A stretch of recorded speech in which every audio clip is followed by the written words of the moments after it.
നമസ്കാരം. റാഫ്റ്റോക്ക് ഫുട്ബോളിലേക്ക് ഏവർക്കും സ്വാഗതം. നെയ്മർ ജൂനിയറുടെ മടങ്ങി വരവ് കൊണ്ട് ശ്രദ്ധേയമായ കൊമ്പനാറ്റോ പൗലിസ്റ്റയിലെ സാന്റോസ് വേഴ്സസ് ബൂട്ടഫാഗോ SP മത്സരം 1-1 സമനിലയിൽ അവസാനിച്ചിരിക്കുന്നു. ടിക്കിനോയാണ് സാന്റോസിൻ്റെ ഗോൾ കണ്ടെത്തിയത്. പെനാൽറ്റിയിലൂടെ നേടിയ ഗോളാണ്. മറുഭാഗത്ത് അലക്സാണ്ടർ ഹീസസ് ആണ് ബൂട്ടഫാഗോ SPയുടെ ഗോൾ കണ്ടെത്തിയത്. ആദ്യ പകുതിയിൽ 38ാമത്തെ മിനിറ്റിലായിരുന്നു ടിക്കിനോയുടെ ഗോള്. നെയ്മർ ജൂനിയർ സ്റ്റാർട്ടിംഗ് ലെവലിൽ ഉണ്ടായിരുന്നില്ല. ടിക്കിനോയും ഗുയർമയും സൊറ്റൽഡയും ഒക്കെ ചേർന്നുകൊണ്ടാണ് സാന്റോസിൻ്റെ മുന്നേറ്റങ്ങൾ നയിച്ചെങ്കിൽ മറുഭാഗത്ത് അലക്സാണ്ടർ ഹീസസും സിൽവിഞ്ഞോയും ജൊനാഥൻ കഫുവും ഒക്കെ ചേർന്നുകൊണ്ട് ബോട്ടഫോഗോ SPയുടെ മുന്നേറ്റങ്ങൾ നയിച്ചു. 38ാമത്തെ മിനിറ്റിലെ പെനാൽറ്റി ഗോൾ സാന്റോസിന് ലീഡ് നേടിക്കൊടുത്തു. ഇടവേള സമയത്ത് അവർ ഏകപക്ഷീയമായ ഒരു ഗോളിന് മുന്നിലായിരുന്നു. രണ്ടാം പകുതിയുടെ തുടക്കത്തിലാണ് നെയ്മർ ജൂനിയർ കളിക്കളത്തിലേക്ക് വന്നത്. ക്യാപ്റ്റൻ്റെ അമ്പൻ അണിഞ്ഞുകൊണ്ടുള്ള തിരിച്ചുവരവ് ആരാധകർ വലിയ ആഘോഷമാക്കി.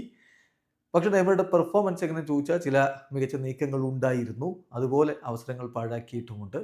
ഒരു കിടിലൻ ഷോട്ട് പെനാൽറ്റി ബോക്സിന് പുറത്തു നിന്ന് അദ്ദേഹം ഇങ്ങനെ മുന്നോട്ട് വന്നിട്ട് അടിച്ചൊരു ഷോട്ട് ഉണ്ടായിരുന്നു. അത് പക്ഷേ ഗോൾ കീപ്പർ തടഞ്ഞിട്ടു. അല്ലാത്ത പക്ഷം അതൊരു വല്ലാത്ത ഗൊളാസോയായിരുന്നു. അങ്ങനെ ഒരു തിരിച്ചുവരവ് നമുക്ക് കാണാൻ കഴിഞ്ഞേനെ. അതുപോലെ തന്നെ ഒരു പെനാൽറ്റി അപ്പീൽ ഉണ്ടായിരുന്നു. റഫറി പക്ഷേ അത് മൈൻഡാക്കിയില്ല. പ്ലേ ഓൺ പറയുകയാണ് ചെയ്തത്. അങ്ങനെയൊക്കെയുള്ള ചില സംഭവങ്ങളും ഉണ്ടായി. എന്തായാലും കളി ഒടുവിൽ അലക്സാണ്ടർ ഹീസസ് 67ാമത്തെ മിനിറ്റിൽ ഗോൾ മടക്കിയടിച്ചതോടെ 1-1 സമനിലയിൽ അവസാനിച്ചു. വീഡിയോ അവസാനിക്കുന്നു. ഫുട്ബോൾ ലോകത്തെ കൂടുതൽ വിശേഷങ്ങളുമായി റാഫ്റ്റോക്സ് വരാം.